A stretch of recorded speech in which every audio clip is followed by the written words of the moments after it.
Hello YouTube and welcome back to Let's Play Grindea, Secrets of Grindea to be exact. In this episode, I'm going to be fighting the Giga Slime. You vividly remember your first encounter with the Giga Slime. It didn't drop anything then, but perhaps things could have been different. Do you want to relive the battle? Fight! Yes, I do want to relive the battle, because I want to not take damage, which I don't believe has any effect on on the item drops or anything like that. But it is fun to not take damage while fighting bosses. Oh wow, he moved really fast right there. That was interesting. But let's see if I can do this in 3 cycles, which I believe I can. Once I do this.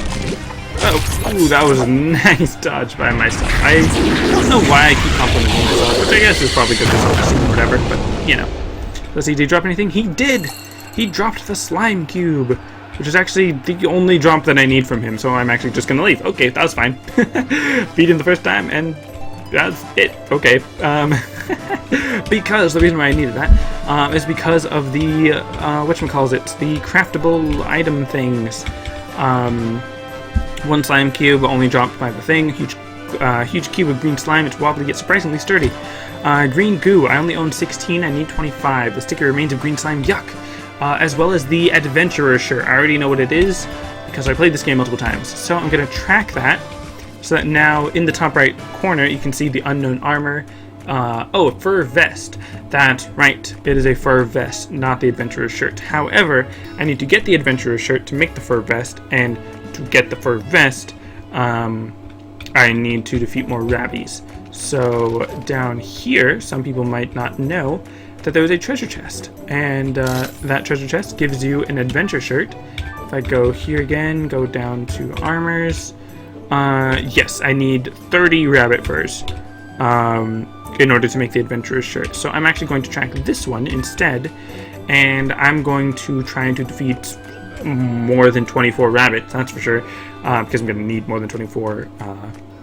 I'm going to need to defeat more than 24 in order to get 24 rabbi for whatever's. I don't know what I'm saying. Anyways, hold on, I just remembered something that I was about to forget. First off, let's talk to you, Edward. I can't believe I lost. You're lucky to be a collector. This stuff is hard. It's not that bad. I'm not going to be talking to everyone like I mentioned near the beginning of this Let's Play, but I will talk to you. Bella, how did you find me? Please don't tell Edward I'm here. He gave me a ring the other day and I lost it. Wait a minute, you're a collector, aren't you? You could help me out. We were up in Pillar Mountains on a date when he gave me the ring. If you happen to go there, could you look for it? I'll reward you handsomely, of course. Slime and ring. Bella has lost a ring she got from her boyfriend. She suspects she might have dropped it on the trip up to the Pillar Mountains. Find the ring and return to Bella. Gotcha. So, that's what I'm gonna do. The reason why I remembered that that was a thing that I could do, is because I need to go up there. I don't know why. I actually remembered that that was a thing I could do. But anyways, I'm actually going to ignore, well, okay, I'm not going to ignore that one because he's right in my way. Didn't even drop anything. How rude. I'm going to ignore the rest of the enemies and just go right up here. There's not really a specific reason why I need to fight the Blumos, the flowers. They're not specifically amazing or important or anything. They're just normal enemies. And the items that they drop aren't super helpful or anything like that. Anyways, I'm going to be fighting enemies in this area. Ow. In this area, because there's a lot of rabbits and slimes, as well as bees. But I don't really need to fight the bees. They don't drop anything super important. The items that they drop could be used to create a one-handed weapon, probably stronger than the one I'm using right now. However, I will be getting stronger one-handed weapons, and I don't think I really need to worry too much about the strength of my weapon, considering I can defeat these guys pretty quickly. And of course, it does just take a bit of time for the enemies to start respawning a bit more quickly, and I do kind of prefer having magic that lets me attack these enemies a bit more efficiently, more quickly or whatever, but I mean, it works out pretty well. It's not a big waste or anything like that. And oh look, I leveled up. So let's see, what am I going to get? I'm going to continue with my insult to injury. Ooh, and I'm going to upgrade this twice now because I have gold point. which means that I can turn the effect off and then charge it up to a second time, so now I do even more damage with my basic attacks, which is what I think, or I believe that this is one of the most powerful upgrade things to use, because it increases the attack power of my basic attacks. It increases the chance of applying a debuff to my enemies, and then I can combo that with dealing extra damage to enemies that have some sort of debuff that I can more easily apply to them. And then I can also increase another thing that will increase my consecutive basic attacks, which is kind of what I'm going for here. So I'm gonna enjoy this combo. This I think it's sort of called like the Shadow Dancer build, I guess. There's also another move that I could use that's more of an AoE damaging all around me type of thing, rather than just my basic attacks, but it does take a little bit of time to charge up, even though it is still very useful, and I think I will for sure upgrade that move later, but I think at the moment I want to keep upgrading my counter, now that I've sort of fully leveled my Shadow Clone, kind of. I'm still going to be putting more gold points into it so that it's more powerful, but I get gold points and silver points whenever I level up now, so the silver points are going to be going into my my counter, my this thing, while my gold points, which I don't get every level, just every couple levels, I'll be putting those into my Shadow Dancing.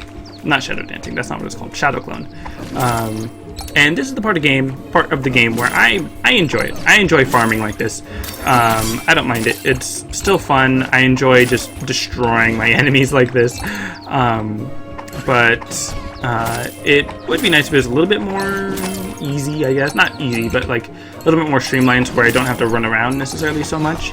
And there's actually just different areas, like the first starting area that I started in, the first area I was grinding in.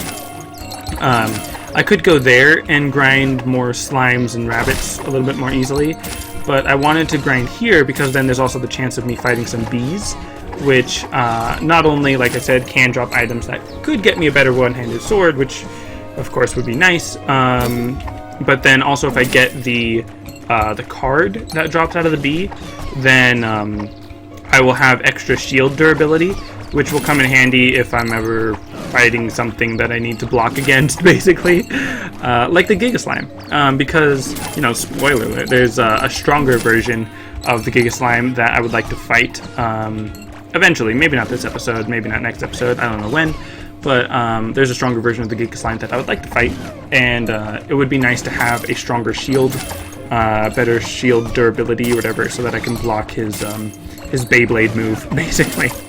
But like I was kind of saying, sort of, earlier, it does take a bit of time to really grind out all the materials that you need, and especially if you're trying to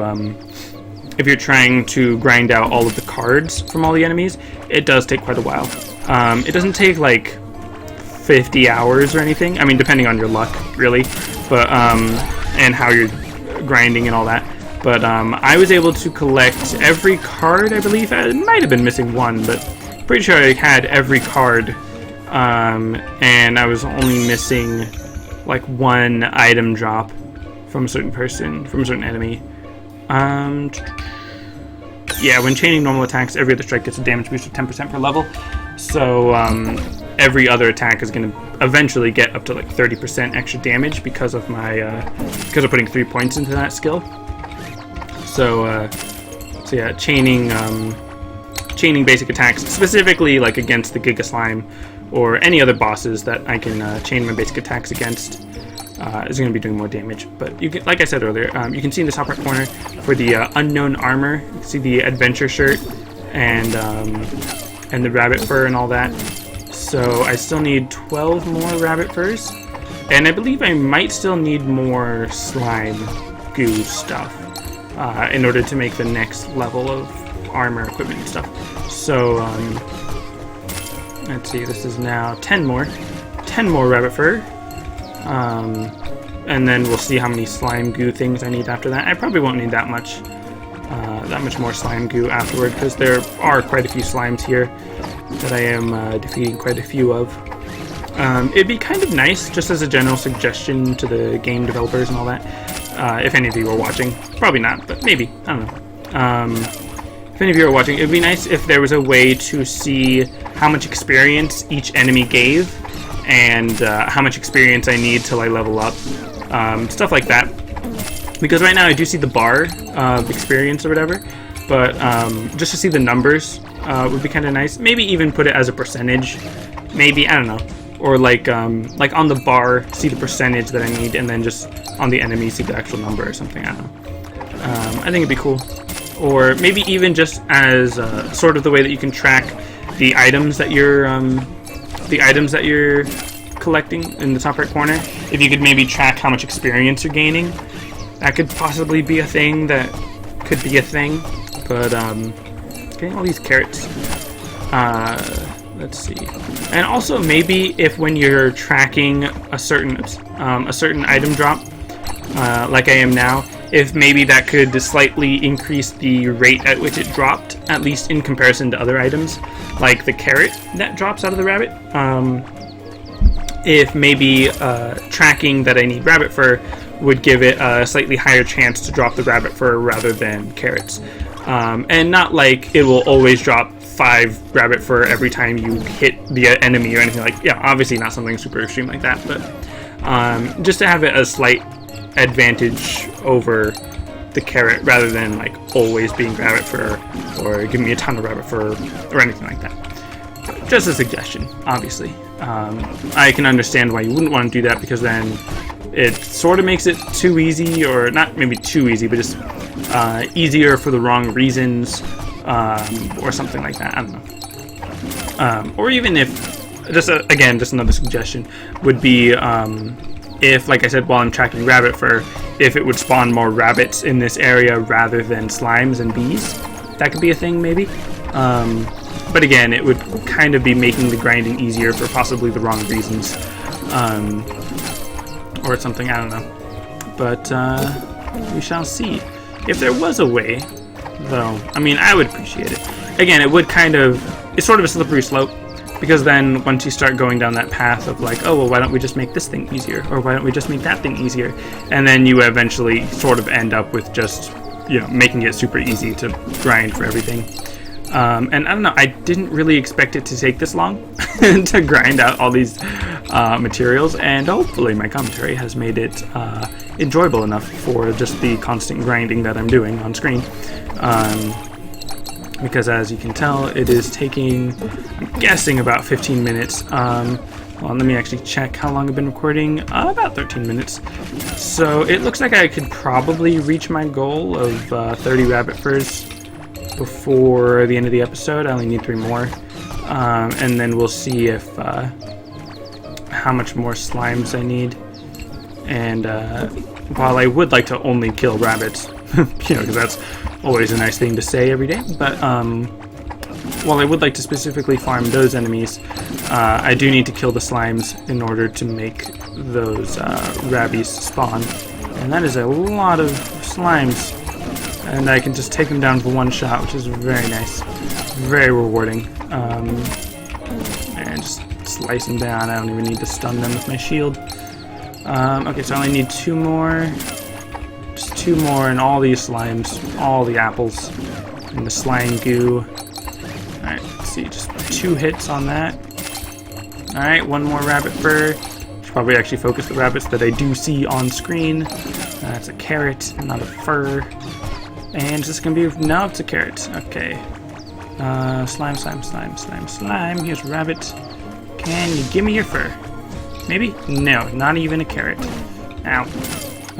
Let's see. Let's wait for that guy to drop. Then, oh, that's right. I do remember another weapon that might be better than the bee weapon that I said I could potentially make. Okay, let's see. Rabbit. Just need 1 more rabbit fur. Alright, there we go. So now, finally, I can make the fur vest that I crafted. And now, I can actually make the green slime armor. Which, hold on, let me see. Attack speed and cast speed, defense, extra defense, a lot more defense actually, and not as much attack speed, but much more defense. So I think I will go with the green slime armor, and then I can stop tracking that one. Which it would be nice if after I craft it, it automatically untracked it. That'd be nice. But let's see, the stinger. Oh, I can make it. I might as well, because it's actually quite a bit of extra damage. So let's see, go here. Armor, equip the slime thingy, and then weapon, equip the this thing, the stinger. Let's see, I don't have any I was gonna say artifacts, accessories. Oh, sorry, I do have the straw boater, and I do have these two items that are just sort of visual things, and the angry eyebrows that you can't even see because of my hair, but might as well put them on. So yeah, oh, that's right, and I did want to go a little bit higher because of a thing, and I feel like I'm moving slower than normal, which is kind of weird. Interesting. But it could just be my imagination. Because if we go up here, then we shall see way up here, totally ignoring all these enemies, because I don't want to kill anything else this episode. Not really. Here we go. Teleportation plate. Use the map in the in-game menu to teleport to activated teleport plates. That means that I can use this to teleport back to Evergrind City, which I can use that portal thing to teleport to, like I just said I could. So huzzah, back in Evergrind City. But that is going to be it for this episode. Thank you very much for watching, and I shall see you next time.